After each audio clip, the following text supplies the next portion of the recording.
morning again, everyone. Thank you for being here today for this announcement. As the Minister and I have said, we're committed to ensuring New Zealand has the talent and skills that we need to succeed. That starts with making sure New Zealanders have the basic competencies and qualifications they need to thrive. It also involves filling gaps in our workforce where there are specialist skills that we may not have available to us here. And today's announcement supports that. And we're happy to take your questions. NZ First is breaking with the government over this. Did you guys make any changes to keep them on your side? Look, this just reflects stable coalition management, which is from time to time parties have slightly different perspectives on issues. This is one where ultimately New Zealand First were happy to let us to progress this work while also disagreeing with aspects of it. Are you worried that they might criticise some more of your future immigration policy?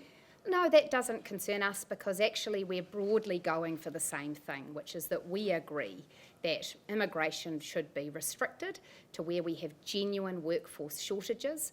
We want a smart, intelligent immigration system that focuses on skills that would otherwise not be available in New Zealand. We've completely shifted the system from where it was under the last government, where we had huge numbers of unskilled migrants coming to New Zealand. We don't want to progress that way. That's agreed between the three parties, and so our immigration policy decisions will reflect that. Well, what do you say to New Zealand First's concerns about this? Look, we just have a different perspective. We have designed this policy to be really, really careful that it's a narrow pathway. And in particular, as the Minister emphasised today, this is about people who are already here. And in many cases are highly integrated into their communities, have skills and experience that's very valuable to their employers. And so we don't think that this presents the risks or dangers that New Zealand First may perceive. But I will let the Minister comment on that because obviously this is something that she's worked on in great detail. Yeah, look, as the Finance Minister has said, it is about retaining that great talent, and it is migrant neutral.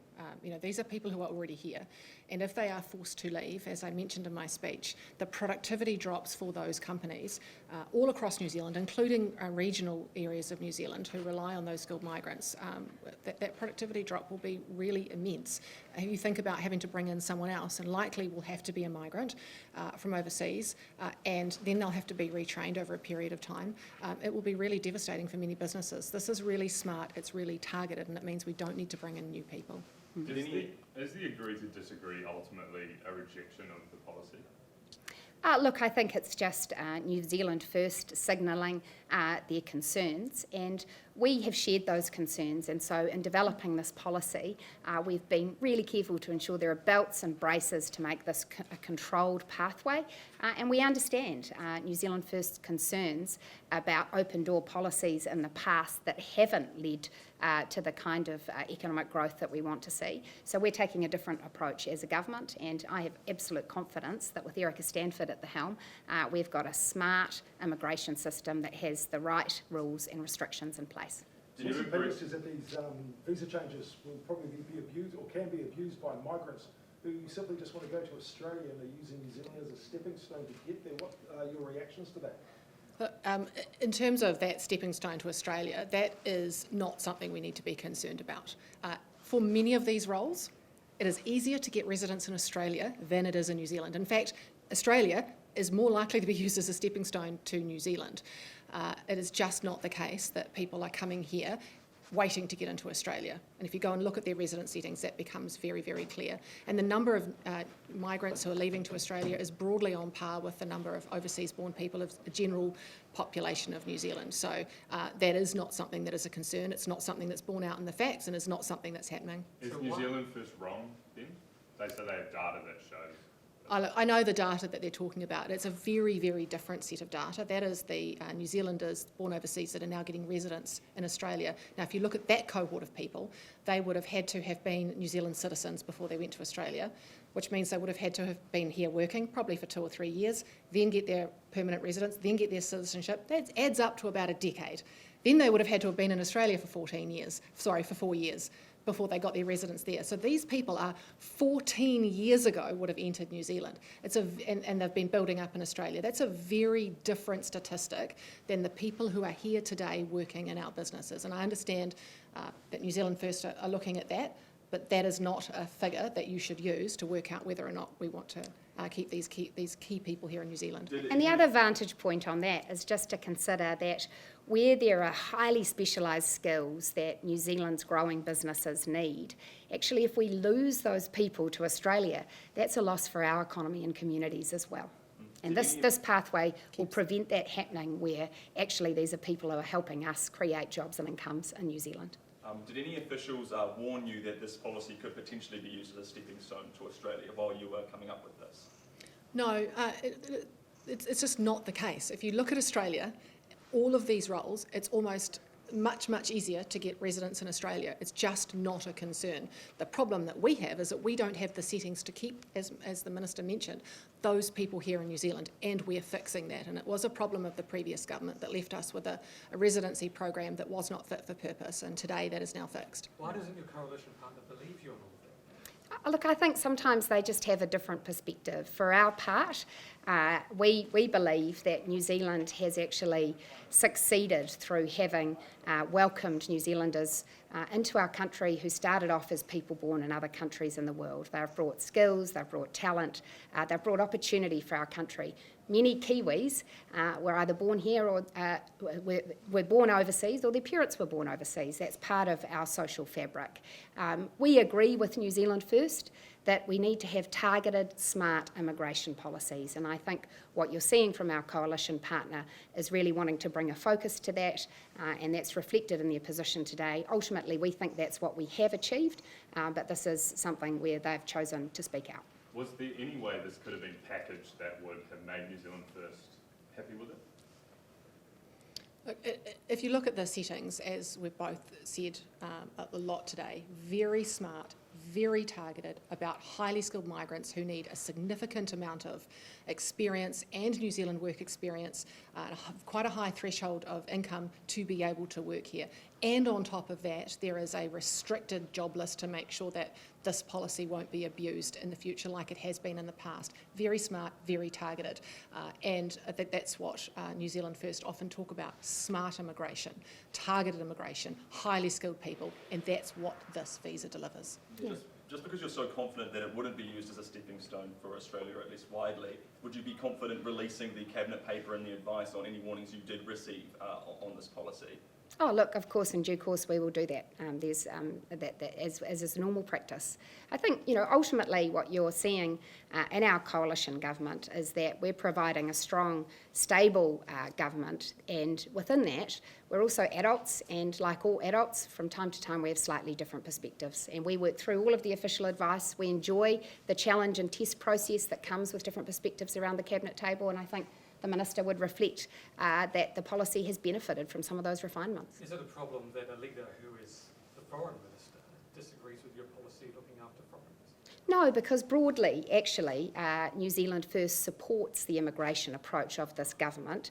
What we're talking about is one specific change where they have a slightly different perspective. In general, I know that our Foreign Affairs Minister recognises that many communities and businesses in New Zealand have benefited from welcoming people from overseas. Is this a pathway to citizenship? Well, look, it's a pathway to residence and eventually citizenship if they meet all of the criteria. It is a very long road. If you think about the settings, people have to have, the experience to get the work visa in the start. Then they have to work here in New Zealand for a period of time. Then they have to get their permanent residence, which takes a couple of years. And then it's 5 years to get citizenship, which you have to be in country for a certain period of time and fulfil certain criteria. So it is quite a long pathway to citizenship, but it is possible if all of the criteria are fulfilled. What would you say to concerns that New Zealand's infrastructure cannot cope with more permanent migrants? But we're talking about relatively small numbers. If you saw in our speech today, it doesn't represent a huge amount, and that's why we've been very careful with selecting the right income threshold, which there will be some people who don't meet that. We've also made sure that we've got that amber and red list where some exclusions will apply, so that we can carefully control the numbers. This does not represent a flood of people being able to apply for citizenship. It is a very small targeted number of very highly skilled people that we desperately need to grow our economy. And the other side of that is that we're a government who's committed to developing significantly larger amounts of infrastructure, and we're presenting a really big infrastructure pipeline of new roads, hospitals and schools. And one of the things that construction firms and infrastructure delivery businesses tell us is that one of the things that can slow down the building of new infrastructure is if they can't get the people with the highly specialised skills sometimes required, whether that's on the tunnel making machine that may not be a skill set that's previously been developed in New Zealand, or the people with the specialist skills for construction. So actually immigration can support the delivery of high quality infrastructure. But what we have seen in the last few years is a flood of very low-skilled migrants because under the previous government they, directed Immigration New Zealand to close their eyes and hit approve. And so that did see floods of low-skilled migrants and their families and their children, which did put a strain on our services. And we have brought that to a close. We've put in some very targeted policies to make sure that we are targeting highly skilled workers, and you would have seen, as we mentioned, that shift. And we don't have that situation anymore. This is a very different policy about targeting those highly skilled workers and their families. Minister Stanford, you've previously said the median wage is used as an artificial proxy for skill. Why then is the median wage requirement, why is there a median wage requirement with these pathways? Well, if you look back to the previous government's policy with median wage, that was for everybody. If you were coming in to work as a cleaner or a very low or unskilled person, you were still earning the median wage. That was crippling for businesses and it was disrupting the industry, and it was meaning that migrants were being paid more than the Kiwi standing next to them. That was a disaster, and it was not workable. This is very different. We have always had income levels for our residency pathways, and we always will. It's a very important part of the settings to make sure that we are attracting the right skill. It's not just the income though. If you look at the policy settings, it's that 5 years of relevant work experience that we will be checking very carefully, and relevant work experience in New Zealand, and it's been properly market tested here in New Zealand, so it is a genuine job. And that's all about making sure it is a highly refined policy that is genuinely focused on highly skilled people. Minister Stanford, I'm sorry to move on to something else. Radio New Zealand recently polled on whether National should change its leader, and yours was a name that came up. Are you interested in being Prime Minister? I tell you something, I love my job. I want to be the Minister of Immigration and Education for the next 10 years. I've got a lot of work to do, and I'm very happy where I am. Does the Prime Minister have your backing?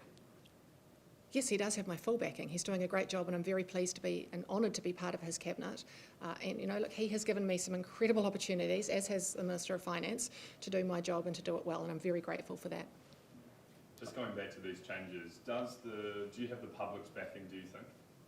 On these changes? Well, because we have been very targeted and selective, and as I outlined in my speech today, these settings are not just about businesses, they're about communities, and making sure families can get the tradesmen when they need them, that their local projects are running well, and that their lab test results come back quickly.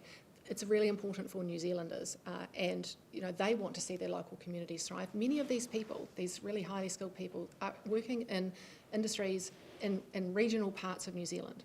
And so I tried to make sure in my speech today that I was saying this is not just about businesses, it's about local communities as well. If you think about it, often these are people who've been here for a few years. They're here with their family, they've become integrated in the community, they're part of local sports clubs, they're volunteering down the road. And Kiwis don't like it when they lose those important people.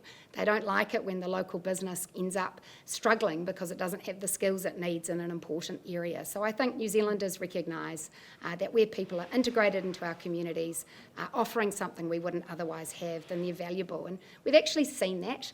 There have been various occasions in New Zealand when a migrant's visa has run out or they're feeling that they need to leave, and you've seen communities rally around them and say, look, why are the settings not allowing this person who's so important to our country to stay? And so this policy is about striking the balance of ensuring that we're providing residency opportunities with those for a lot of skills, but not creating an open door. How many migrants do you think it will attract here? In terms of the migrants who are already here, we've been able to have a bit of an estimate on how many we think will apply. We do have a backlog because if you think about the last few years, we haven't had this policy in place. So we know there'll be an initial spike, and then after that, we're predicting that will even out to about 5 to 6, 7,000 applications per year. So it will not only retain the people that we've got, it will attract migrants to come to New Zealand, knowing that they've got a pathway, but remembering that they can't come unless they have a job offer that has been fully tested in New Zealand to make sure there wasn't a Kiwi available to do the job. For context, under the last government, migration levels surged to around 100,000. 134,000. 134,000 a year. Yeah. This policy at its maximum will bring in fewer than 10,000 people. So proportionate to policies in the past, this is much more targeted, much more specific. And you've been saying targeted, sorry if you maybe mentioned this earlier, but what are those qualifications that you guys will be going for from the beginning? Well, if you look at the trades and technicians pathway, it'll be a level 4 or above qualification. So if you think about, your welder, your fitter turner, your refrigeration expert, these people who have a sub-degree qualification and then that 4 or 5 years of experience are gold. They are so important to our economy, and that's why we've included that pathway, including those qualifications. And what about the other one, the skilled pathway? What kind of experience are you looking for there? It's that 5 years worth of experience and that high level of pay, so 1.1 times the median wage, and 5 years of skilled experience that's highly relevant to the job that they're in. Any field in particular? No, it's open, well, it's any field, Okay. except remembering that there will be an exclusion and an amber list as well to make sure that we're managing that properly. Right. And often these are people who will then be able to pass those skills on to young Kiwis. If you're wanting to go into an industry or a trade and have an advanced career pathway, you need someone who can teach you advanced skills. And these people often have skills internationally that we need here at home and are able to pass those on. Thank you Thanks. very much. Thank you.